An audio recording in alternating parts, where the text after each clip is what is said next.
What is going on, guys? Welcome back to the channel. So today we are back on Tokyo Xtreme Racer, and honestly, dude, I've probably said this in other videos, but I have been so hooked on this game, and it's crazy. I've been playing this game non-stop. I have like 40 hours in it already, and I don't even see myself stopping anytime soon. It's kind of wild. And I also want to mention I am planning more videos on this game as well. I was just doing some stuff on the Motorfest update. I'll probably do a few more videos on that, but I do want to let y'all know, expect more Tokyo Xtreme Racer videos. Now, the one thing I wanted to talk about today is one of my all-time favorite cars. Make fun of me if you want. It's not a Lamborghini, no. The Civic Type R, specifically the FL5, which is the newest Civic Type R, guys. I absolutely love this thing. And what's funny, though, is I was driving this car a lot in Gran Turismo 7. I did end up seeing that it was in Tokyo Xtreme, so I got mad hyped for it. And now, finally, Forza Horizon 6 will also end up having this car. I'm glad to see the newer Type R, finally showing up in some games. But one thing I had to do in this game, though, is when I got the Type R, I am in Stage 4. Which is kind of wild because I've been having a wonderful time progressing through this game, getting better cars, because I really did feel like I earned this vehicle going through this entire game. Or like, I didn't just get this car in the beginning and race it through the entire game. Now, could they have classes based on those on a different progression system? Sure. But the way they had in this game, dude, when I got this thing in Stage 4, I'm like, you know what, dude? Let's max this car out. Let's see what I can do. And funniest part to me is I pretty much did a full-on Stage 4 run, guys, with just the Civic Type R. I'm not even kidding. This car decimated everything in Stage 4, which is wild. And do not worry, I will show you guys what I'm running on this car, and it's probably not going to be all that surprising. So if I head over to my tuning for it, and the thing is, I wasn't really running anything crazy on this car. It was mainly the stuff that I could unlock for it up until Stage 4 when beating a boss. You can add like another part to it. But my goodness, dude, the Type R is absolutely insane. And do not worry, my settings for this car are also pretty mid. The only thing I did to the LSD was I basically added the torque to 6, and that was kind of it. And I'm not kidding y'all. Oh, and the other thing was my transmission here. I mildly brought up the 6th gear to make the car like 2 miles per hour faster. But honestly, I don't really think I needed to do that, as the Type R, bro, was pretty much walking everything in Stage 4. I was kind of surprised. When I first got this car, I'm like, man, maybe this thing won't be good enough. It probably won't be fast for these, bro. But I found myself basically going around the entire map. I think I beat like 20 racers or something when I first drove it. I was just going around the map racing every single rival that I could possibly find. When the bosses did end up showing up, I'm like, all right, well, let's really put the Type R to the test, bro. And I just absolutely decimated them. And one thing I gotta admit, though, is when I was going through the boss fights and racing this car, it was so dope actually having the upgrades for it that allowed the car to be good. You know what I'm saying? I didn't have the best overall upgrades because I'm currently running the level 5 power unit, I think it is. And what does that go to, like 7 or 8, I think? Maybe something like that. So it's a lot higher that I could make this car probably on par speed with something like the higher end vehicles and use this in Stage 5 if I want to, which I do love. You can upgrade the car using the higher ranks if you want, but I still notice, depending on what you do, I do think the higher end cars might still end up being a bit better. Now, I'm sure people might end up coming over and going, well, Blocked, you might love the Type R, but don't forget you can engine swap it. I'm going to be real, guys. Engine swapping for me would probably be a type of build or trolling type of build or some crazy type of build I would try to find. Pretty much what I was doing in Need for Speed Heat and also Unbound back in the day, but on top of that, Forza Horizon as well. When I was trying to find a build or something insane, I try to engine swap it, but normally I do try to keep my car stock motor, at least when I am playing these games. I know that might sound dumb to people, like you do have the entire upgrade system, which again, you could use that for some funny builds, or let's go swap this and see what it can do and test stuff. At least the option really is there. Now, I also want to ask you all, what is your favorite car in this game, by the way? Dude, I was looking at some of the cars. Let me head over to the perk tree here. Figured that would be something I could show. What are your guys' favorite cars in this game? What are some wild builds you guys came up with? I'm really interested because I do have a good amount of cars. Obviously, the Type R is here. I do obviously have some other cars unlocked, which stay tuned for some more videos on some other things I wanted to talk about. Haven't really got other vehicles unlocked quite yet. I did unlocking that thing, but I'm trying to make a little more money and stuff, and thinking about getting wares. And I'm also thinking about getting this car as well, the newer Supra. People want to hate on it because it's a BMW, but you know what, dude?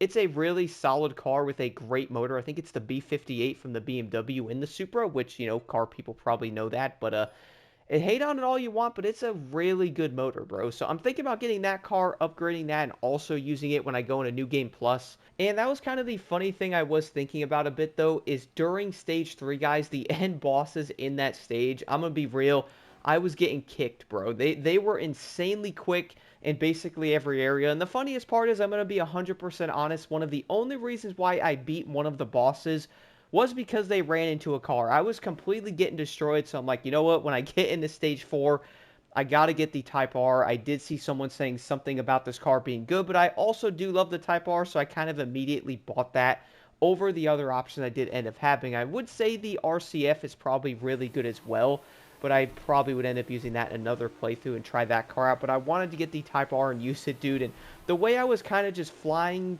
through the rivals and beating them, this car really had the power, the overall speed, the handling. It was pretty much all there. The car never struggled with anything, including the bosses, okay? The final boss was, kind of insane in Stage 4, but one thing I thought about, though, with playing this game is we all do know Tokyo Xtreme Racer, guys, I'm going to say it, this game is obviously harder than other modern racing games that are out. That's probably something that anyone would notice. And if you really haven't played this game, or maybe it's been a very long time, or maybe you're new to this franchise, like me, you'll probably notice this game is obviously it's pretty difficult in some areas with how the boss fights are. So having a good car and stuff that, you can at least go toe-to-toe with them somewhere is probably pretty dang important. And when you would end up using something, let's say you might use the RCF or one of the other cars you could run in Stage 4, even in Stage 3 if you were back in that time there, maybe you want to go through and beat the rivals and see how the car performs. That was something I was looking at when I was running the Type R.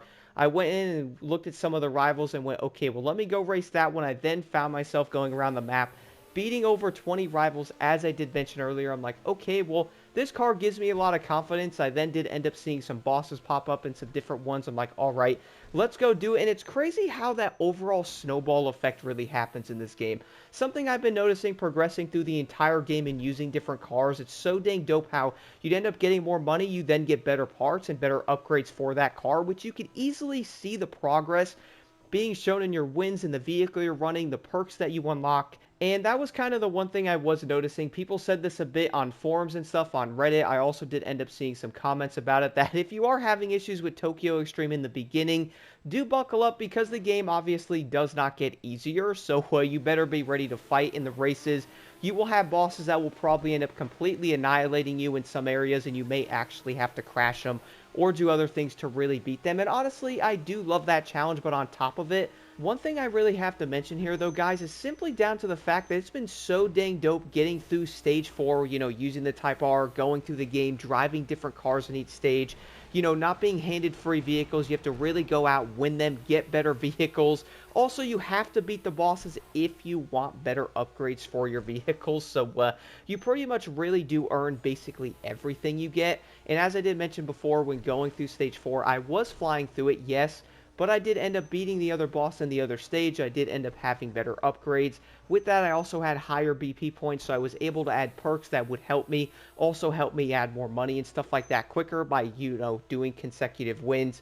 It was so dang dope really seeing everything in this game come together, from you putting all that effort in and playing so far. And it's just crazy how weird this sounds when I'm saying it out loud, that in modern racing games, you don't really hear about this stuff anymore, man. And you could clearly see that design in Tokyo Xtreme. I think get better vehicles, but also go through the bosses, learn how some of the areas of the roads work, and knowing that if you race this boss here, you might have a better chance of beating them, or maybe you shouldn't race that boss on the highway because your overall top speed isn't as good. It is so dang cool going through each stage and getting all these upgrades, but also getting all the perk systems set up, the tuning, and getting the driver perks set up that can help you beat the racers. And when you get farther into the game, you really do feel a lot more accomplished, bro. It is absolutely insane how I'm really saying this right now, but at the same time, I feel like a lot of players might also feel the same way once they get deeper into the game. And when doing that, you'll probably get through Stage 4, beat 5, and then also go, okay, let's get a new game plus 15 or something. Let's continue to race. Let's make more money. Let's then do engine swaps and mess with different vehicles on this playthrough. And it kind of just adds all of it together. And it's just wild to me, guys, how playing through the game and getting to Stage 4, getting this Type R, put me into even a deeper thought process on this stuff. It really is wild to me because I feel like I'm just getting started, but also I cannot wait to use other vehicles and kind of just mess around and see what I can do. Which I don't want to spoil anything, but I'm obviously in Stage 5 now, and one specific car I definitely wanted to get was the Lexus LFA. I now have that thing. I have multiple videos planned for Stage 5, but also the LFA as well, guys. So do stay tuned for those. I also have a few other things I do want to cover. Do let me know what y'all think in the comments below. I was kind of aiming this video to be a topic about the Type R and stuff, and it kind of ended up going into everything about the game with how it ties into the Type R, but also how this car ties into me getting my upgrades and everything. It's kind of a crazy process because I have been seeing similar comments across about this kind of stuff, and it's so dang dope seeing other people say similar things but also feeling the exact same way. You know what, let me know what y'all think about that. What car have you been running most of the game, and also what are your favorite cars for each stage? Do let me know in the comments below. I am super curious. What are some of your favorite cars for stage 2, 3, 4? I am interested because I do feel like most players might end up using different cars. Maybe they may engine swap on their next playthrough. Who knows? But I also do think once you find that groove of one of your favorite vehicles, dude, I think it will definitely help you. Then once you get all the perk systems set up and all that different driver perk stuff set up, you will most likely get way more in tune with this game. And if you were struggling in the beginning, I do think later on in the game, you would most likely not feel that way because progressing through all of it, getting some of your favorite stuff but better upgrades, you will easily feel that in a good way of not that stuff being handed to you like you would probably feel in the modern racing game era.